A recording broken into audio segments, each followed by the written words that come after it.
So we're having lots of kale juice. James is having lettuce with turmeric and black pepper because I already had arugula with turmeric and black pepper. And then he's having I added some Kalamata olive bread just to make it more appetizing for him, and leftovers from last night that he didn't get to. So here's my kale. This one is the older one, right? Yep.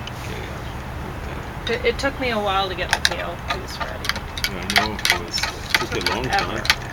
And I'm tempting him to drink his disgusting juices by providing That's my reward. Yes, and eat as much as you like of it once you get the kale down, because getting that kale down's tough.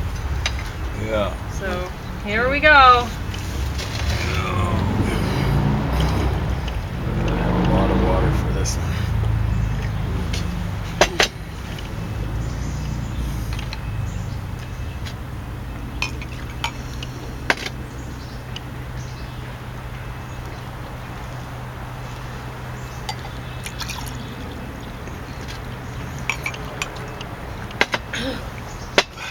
Kale. Whew.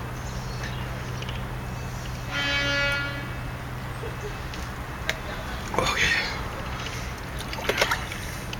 Oh yeah. Okay. You didn't get a mustache. That's amazing. I did though, right? No, you look good. Okay. Well, I look okay. I don't look you. You look good. No. Gotta get that straight. Okay. So, what are we gonna I'm going to talk about the fly on my watermelon. No. See? I'm just going to talk about the watermelon pinata. So this is the bottom of it that I did. I don't know if you can still see the yellow stripes, the light yellowy white stripes. And very subtle. Very subtle. So that's my watermelon. That's the bottom of it. And then the top is the darker. Do you want to just show it to people, like the contrast?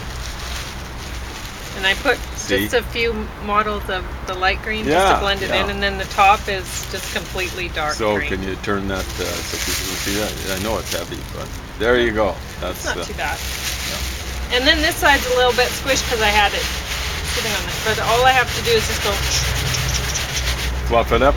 Fluff it up, and it's not too bad. It's a fluffy watermelon. Pull it. Oh, I pulled one out, so I have to glue him in again. But you just.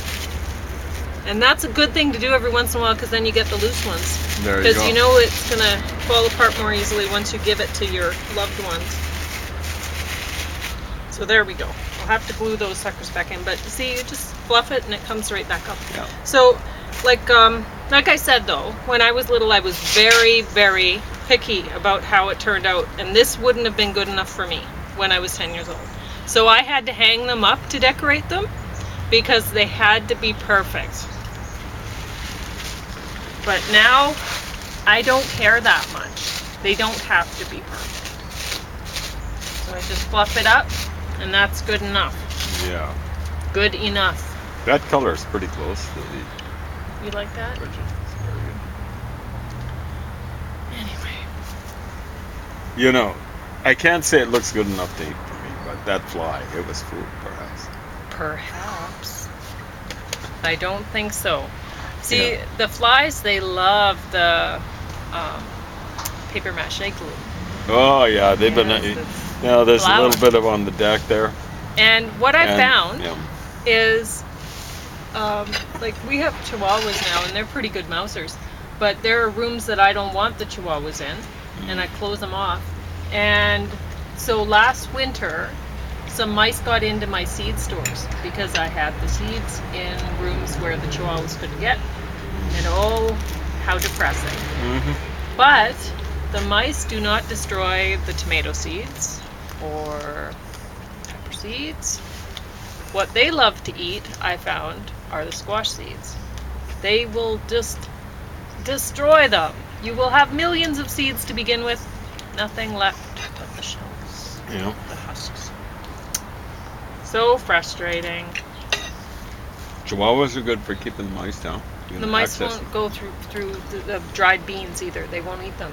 Interesting. Yeah, but they love pumpkins, they love zucchini, they especially love the gourds. Anything that's gourd like. Yeah, any of the squashes, they go through like crazy. Watermelon, all gone. So, yeah, it really tells you something about when you see what wildlife prefer to eat and what they leave alone. It should give you an indication of what is more food-like, what is less food-like.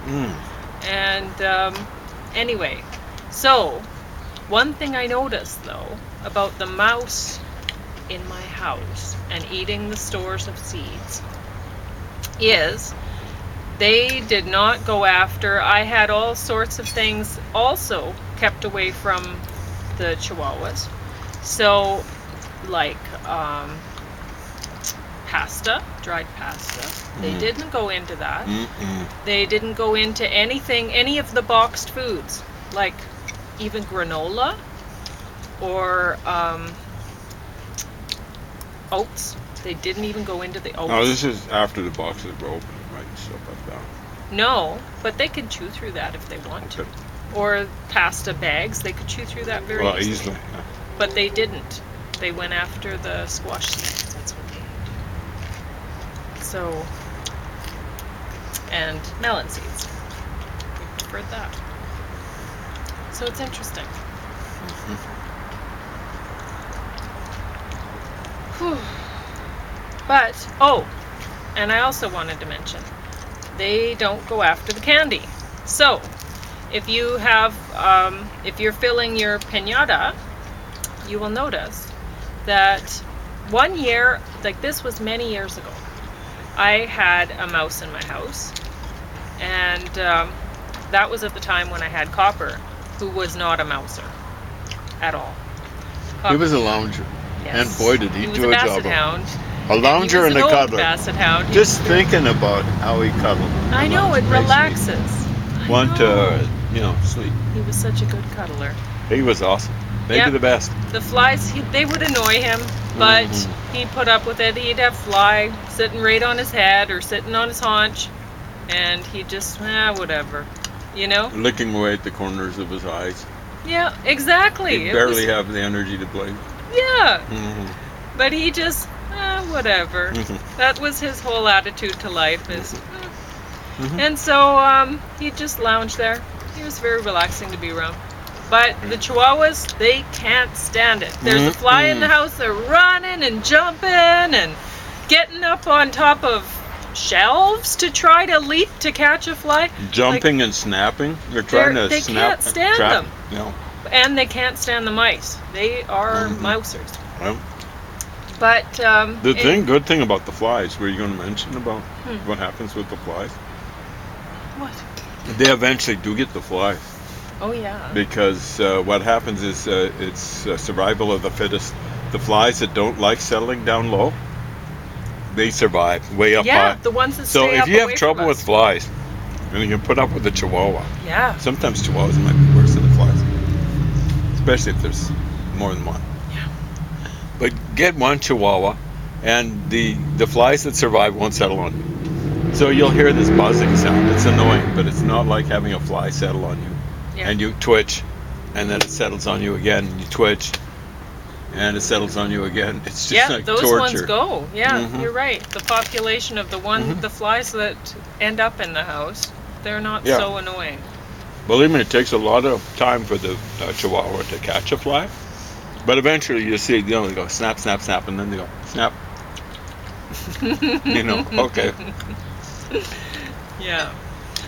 So anyway, but years ago when I had Copper, the basset hound, I had a mouse in the house, and he wasn't going to catch it, and I had more than one mouse. It was terrible. But anyway, what happened? I had been making piñatas, and so I guess I have made them since I was 10. But when I started making piñatas that time, it didn't end up. I ended up making just the shells, with the flour and the paper.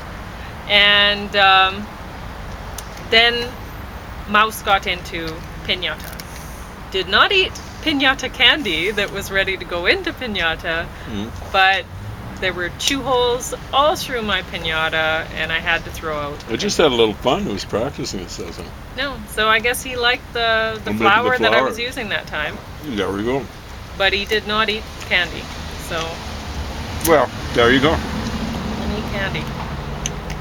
They say it's not food. No. Anyway. Nice. They're too smart. I don't think James is going to drink the kale juice this time. No, I said I'd leave it. I can't. I can only drink one thing. You should have had the kale. Yeah. I went with what was older. The one was sitting there for a while.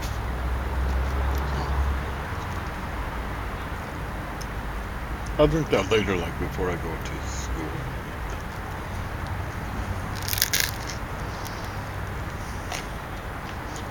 Sorry about that. It's just my stomach will be. Well, I'm going to have to put that 7-layer bar away. Yeah.